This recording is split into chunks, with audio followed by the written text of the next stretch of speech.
He was one of the most notorious thieves and jailbreakers. To him, stealing was fun. It was a game that he enjoyed. He made it seem like a piece of cake. His specialty was Ford cars. He gained notoriety for primarily targeting Ford cars, getting arrested, and escaping from custody. The most amusing part was that he made it known beforehand that he was going to escape, and true to his word, he always escaped. Not once or twice, but several times. He became famous or infamous for that and more. His name was Aiden, Diggeden, a car thief, a serial jailbreaker, and an outstanding athlete. He was a vastly talented athlete whose talent was overshadowed by his dark side. He was an unrepentant thief, and he seemed to mock or make fun of the police and the prison system in Rhodesia. Indeed, he made the likes of Stephen Chidumo and Edmund Masendeke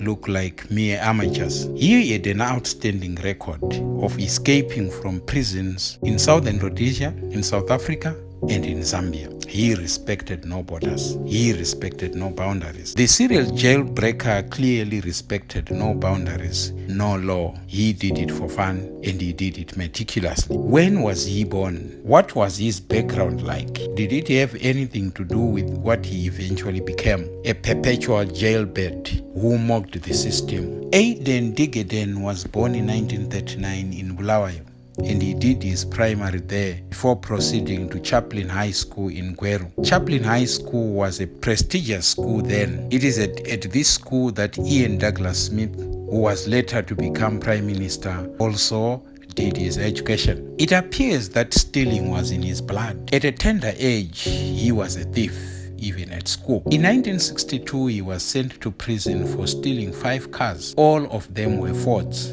This was not the end of Aiden Diggeden. On December 30, 1962, a large quantity of electrical goods were stolen from a leading Bulawayo shop. On the same day, a Ford Zephyr and a Ford Consul were reported stolen. Surprisingly, one of the cars was found parked opposite Grace Prison. This is where Diggeden was serving his sentence. Was this a coincidence? The police were baffled. A month later, the CAP's offices in northern Bulawayo were broken into, and a large safe was stolen. On the same day, it was reported that 2 cars were stolen, a Ford Zephyr and a Ford Consul. Aiden had a weakness. He had a craving for such cars. The safe was recovered in a farming area when 2 culprits were disturbed while trying to break it open. Once again, one of the stolen cars, a Ford Consul, was found parked opposite the prison. 2 days later, robbers attempted to steal 32,000 cash, which was meant for wages. This money was being transported by the railways. The robbers disappeared into the night.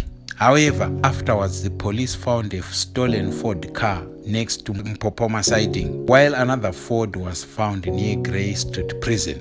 Was that coincidental? Robbers left a vital clue, however. They dropped a key which showed that it belonged to Grey Street Prison. Police were excited. There were 3 prisoners sharing a cell. One of them was Diggeden, a renowned car thief who loved Ford cars. The other was Rinda, who had attempted to use explosives in a bank robbery, and a violent criminal called Scaldi. The police now had these 3 in their radar. Were they in prison when the attempted robbery took place? Police interrogated Rinda and Scalding. They then confessed. They say that they had bribed and smooth-talked one of the guards into allowing them to leave. They were doing it. They were planning it in jail.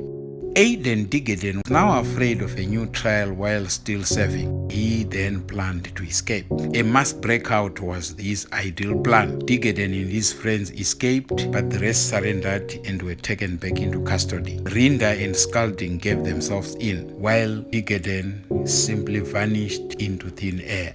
The story of Aiden Diggeden is truly amazing. He escaped from any prison which tried to hold him. For quite some time, nothing was heard about him. He had sneaked into South Africa and was now using different names, but he didn't stop his activities. He was truly a man of many talents. While he was in South Africa, he mastered the trampoline and won the South African title. He was now using the name of Colin Nicholas Trotter. He was arrested for car theft but escaped from jail in Johannesburg. He was only to return to Johannesburg in 1980. He had 50 known cases of car theft in South Africa. Aiden Diggeden returned to Rhodesia in 1966 through the Forbes border post, present-day Mutare. He was with a friend, John Terence Dillman. They had British passports and pretended to be visitors on their way to Zambia. When they got to Salisbury, they deviated from the norm. They stole a Mini Cooper. After that, they went to a cabs branch in Membrane and stole $1,750 using a toy gun. The police force was put on national alert. The man was back in town. The Jew fled to Bulawayo and checked into Plaza Hotel. However, the police got wind of their whereabouts, but the pair managed to evade them. Unfortunately, they left behind 1,680 of the cash that they had stolen from the bank. The police found 2 British passports in the name of J.T. Dillman. Police were able to link this to Diggeden. A teller at Cabs Bank managed to identify the 2 men on the passports as the ones who had robbed the bank. As a result, a national manhunt was launched by the police, but nothing materialized. Diggeden had disappeared once again.